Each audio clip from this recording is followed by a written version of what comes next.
Ustadz, kalau saya tidak taat kepada Rasulullah, emang kenapa? Kita akan apa-apa, bukan tidak apa-apa. Ya, kalau kita tidak taat kepada Rasulullah, bukan tidak apa-apa, tapi akan apa-apa. Saya akan berikan dua contoh.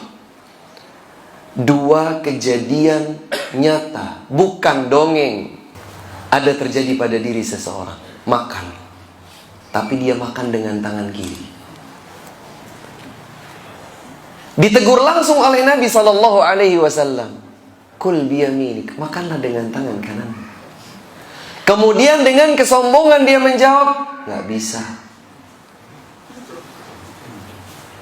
Nabi mengatakan, lastata'ta, kamu tidak akan pernah bisa.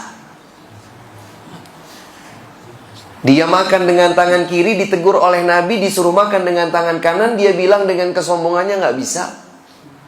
Maka Nabi mengatakan, kamu tidak akan pernah bisa. Dan subhanallah, Allah hukum kedurhakaannya kepada Nabi. Sejak saat itu, dia tidak pernah lagi bisa mengangkat tangannya untuk makan. Gak pernah lagi bisa. Tidak dengan tangan kanannya, tidak pula dengan tangan kiri. La haula wa la quwwata illa billah.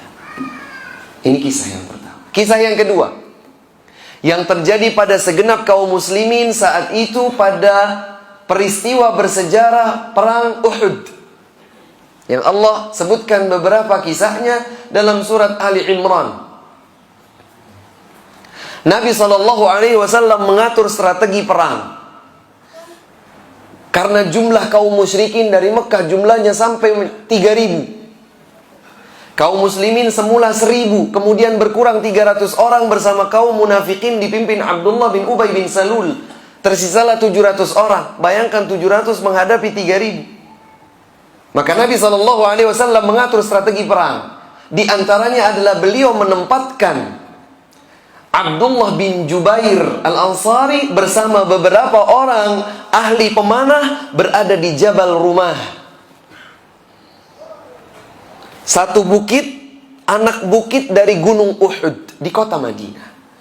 Pesan Nabi hanya satu.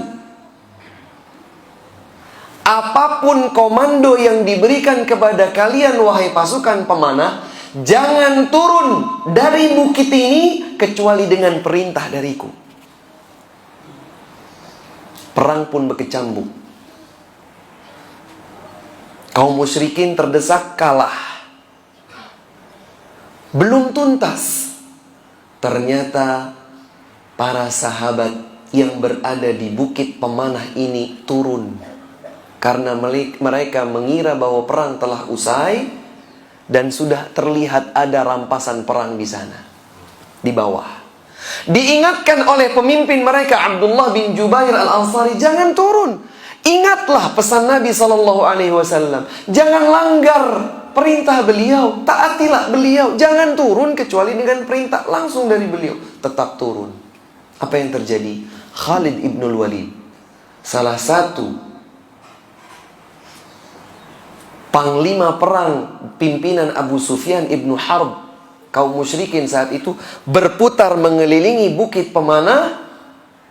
Mereka berposisi di atas dan menyerbu kaum muslimin.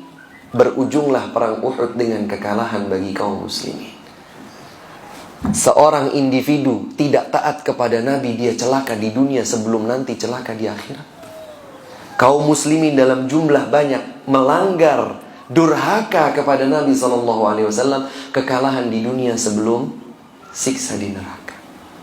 Karenanya Allah Subhanahu wa taala berfirman di dalam surat An-Nisa ayat 115, "Wa may yushaqiqir rasulah", siapa yang durhaka kepada Rasul, min ba'di ma tabayyana lahul huda, setelah jelas baginya petunjuk hidayah. Sudah jelas hidayah tapi dia masih tetap durhaka kepada Rasul.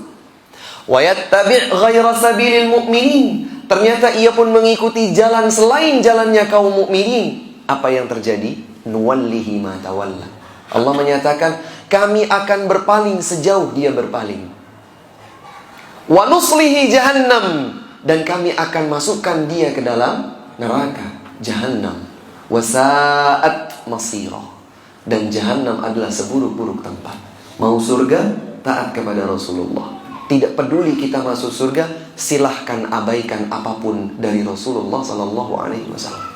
Semoga Allah Subhanahu wa taala menjadikan kita semua sebagai hamba-hambanya, laki, perempuan, kaum mukminin dan kaum mukminat, hamba-hamba Allah yang taat kepada Allah, yang taat kepada Rasulullah, cinta kepada Allah, cinta kepada Rasulullah sallallahu alaihi wa alihi wasallam. Dan semoga Allah Subhanahu wa taala meneguhkan hati kita di atas istiqamah.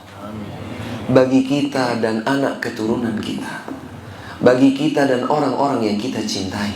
Semoga Allah Subhanahu wa taala menutup hayat kita dengan husnul khatimah. Amin ya rabbal alamin. Ini yang dapat kami sampaikan, kurang dan lebihnya kami mohon maaf. Wa sallallahu ala nabiyyina Muhammadin wa ala alihi wa sahbihi wa sallam, wa akhiru da'wana anil hamdulillahi rabbil alamin. Wassalamualaikum warahmatullahi wabarakatuh.